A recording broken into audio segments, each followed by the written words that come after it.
Hey, you guys, this is Miko Siddiqui. Good afternoon. Good afternoon. Hello, hello. Today we're going to be talking about debt or cash, which one it works. Do me a favor while we're waiting for everyone to chime in, hit the share button on the left-hand side. On the right, hit the hearts because you know I want to love you back.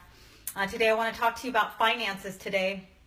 The more and more that I'm selling real estate and the more and more conversations I'm having with people about their finances, the more I realize that as a community I need to reach back and start teaching you guys little tips and tricks when it comes to your finances. Hey Frank Lowe, hello.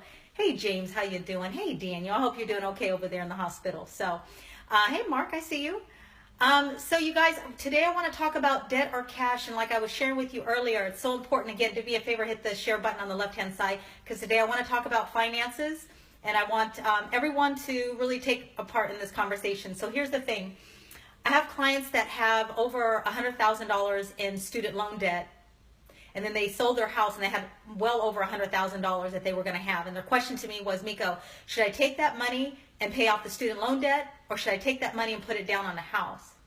And as I started to process my own life story and my own life journey, and I think many of you guys know that at one point in my life I was on food stamps, I was broke, I had negative $200 in my bank account, and I was living at my mom's house trying to figure it all out while I had a 3-month-old son. So with all of those things being said, after I buckled down and got my finances in order some years ago, I started realizing, as I'm teaching my community, as I'm teaching the people that are buying houses from me the flow of money and how to make things work, that I want to reach out to you guys and do the same. So really quickly, I want to have this conversation about debt. If you have student loans and you have the money, $100,000 in student loans, for this particular person, it was equivalent to $1,100, you guys. That same $100,000 on a house is only $493. So the question is do I pay down the student loans of $1,100, or do I put it down on the house and only change the payment by $493?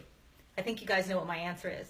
I want to teach you that it's so important that you understand money and where it goes and where it flows. As long as you have debt, you're really broke. Here's another example I want to give you. I have another client who has $5,000 in credit card debt, and they had about $5,000 sitting in the bank. And in your mind, you think, oh, I've got $5,000, got a little credit debt, I can pay $25 or whatever the minimum payment is due, and you think to yourself that you still have $5,000. Well, really, honestly, if you have $5,000 in credit card debt and you have $5,000 in the bank, you really have no money, because that money belongs to who? To the bank.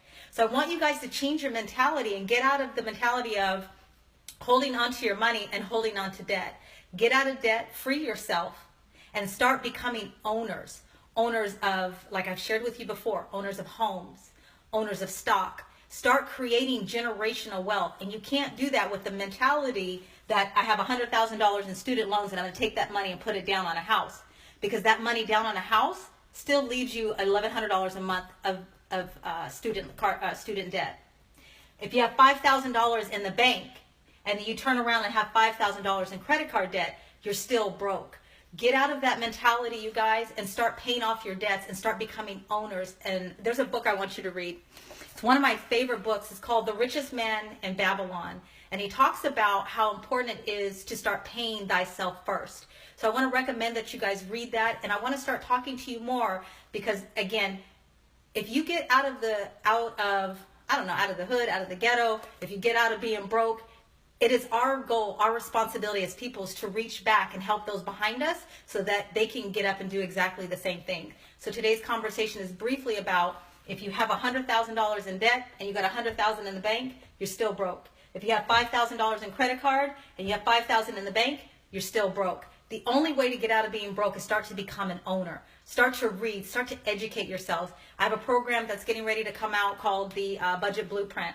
And when that comes out, I'm going to start teaching you guys how to make your money flow. If you don't know where your money is going and your money doesn't have direction, it's going to go out the same way it came in, the front door. So make sure that you guys start to understand the flow of money. Start understanding your finances, because as long as you don't understand your finances, you're going to be at that 580 FICO score. You're going to still remain broke. You're going to have those red bottom shoes but be living in your mom's house. Get out of that mentality and start creating generational wealth. And the first thing to do that is understanding your money. You guys start watching. I'm going to start talking to you more about finances. We'll talk about real estate as well. But anyway, brief conversation about that. Hit the share button on the left And on the right hand, hit the hearts, because you know I want to love you back. If you found this information helpful, please share this information, because as we start to share, our job, our responsibility as leaders in this community is to reach back and teach one. That's the only way we can make change in our community, is we start with ourselves. You guys have a wonderful day. We'll talk to you soon.